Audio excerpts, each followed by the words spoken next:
Diqqat, bugun kechga tayyor turing. Hozirgina e'lon qilindi. Assalomu alaykum aziz tomoshabin. Tezkor xabar va yangiliklardan, birinchilardan bo'lib xabardor bo'lishni istasangiz, video ostiga bir dona like bosib, kanalimizga obuna bo'lishni unutmang.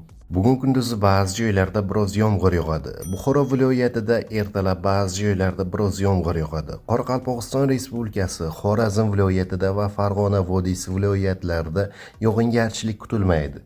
Ba'zi joylarga tuman tushishi mumkin. Shamol 7-12 metr/sekund tezlikda esadi. Harorat 8-13 daraja iliq. Shimolda 3-8 daraja iliq bo'ladi.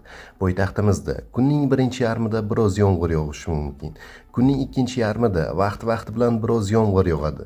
Shamol 3-8 metr/sekund tezlikda esadi. Harorat 9-11 daraja iliq bo'ladi. Tog' oldi va tog'li hududlarda ba'zi joylarda yog'ingarchilik, yomg'ir, qor bo'ladi.